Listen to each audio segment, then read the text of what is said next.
প্রিয় শিক্ষার্থী বন্ধুরা, দেখো এই ধরনের প্রশ্ন কিন্তু এবারে আসছে।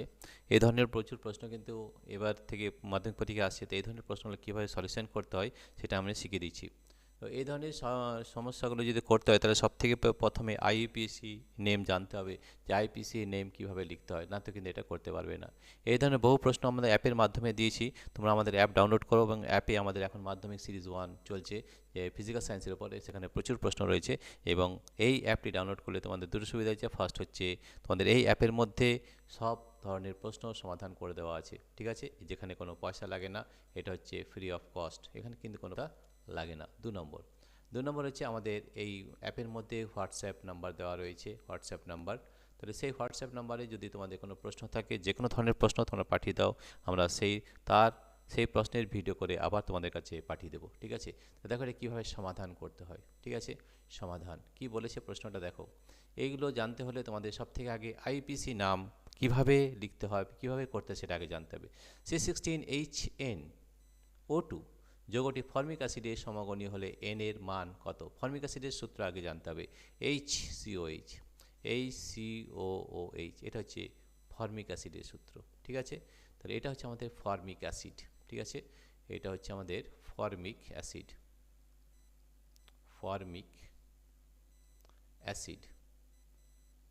এটা হচ্ছে আমাদের ফর্মিক অ্যাসিড,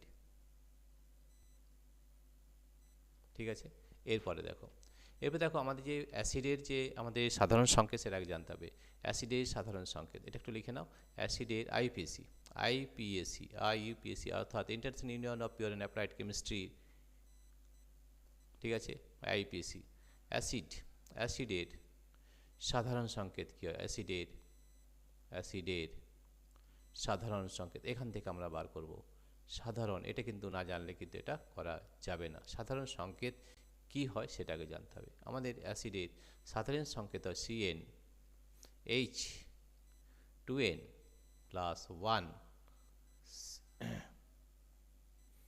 COOH, ঠিক আছে।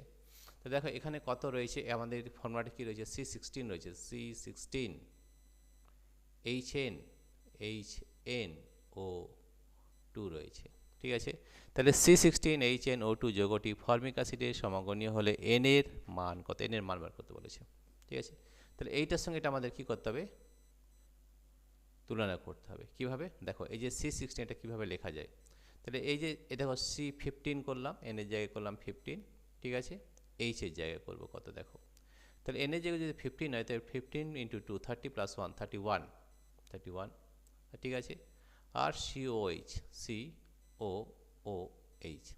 এবার এখানে কি দেখতে হবে যে এই ফর্মুলার সঙ্গে সবগুলো সমান আছে কিনা।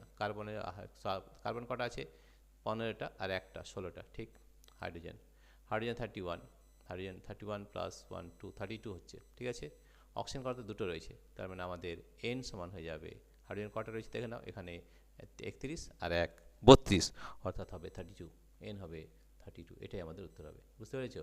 বুঝতে না পারলে দেখো আমি আরেকবার বুঝিয়ে দিচ্ছি। সবথেকে প্রথমে জানতে হবে যে অ্যাসিডের সাধারণ সংকেত কি? CnH2n + 1 COH, ঠিক আছে। আমাদের কি সংকেত দিচ্ছে? C16HNO2, ঠিক আছে। তো অ্যাসিডের সাধারণ সংকেত যদি এটা হয় তাহলে আমাদের C16 কটা কার্বন রয়েছে? 16টা। তো এইভাবে যদি আমরা সাজিয়ে নিই, C15 আর এখানে একটা কার্বন 16টা হয়ে গেল, ঠিক আছে। হাইড্রোজেন কত আছে দেখো? 2n। আমরা N যদি আমরা 15 ধরি, তাহলে 15 × 2 30 + 1 31 আর COH। তাহলে হাইড্রোজেন কত আছে? 31 আর একটা 32, তাহলে H হয়ে গেল। তাহলে আমাদের ফর্মুলাটা হবে C16H32O2। তাহলে আমাদের N = হয়ে গেল 32। এইভাবে কিন্তু সাজিয়ে নিতে হবে। এখানে জানতে হবে কী হবে, আমাদের আইপিসির নাম যদি না জানো তাহলে কিন্তু এটা করতে পারবে না, ঠিক আছে। প্রিয় শিক্ষার্থী বন্ধুরা, তোমাদের যদি এই ভিডিওটি ভালো লেগে থাকে তাহলে অবশ্যই সাবস্ক্রাইব, লাইক ও শেয়ার করবে। Thank you everybody for watching this video.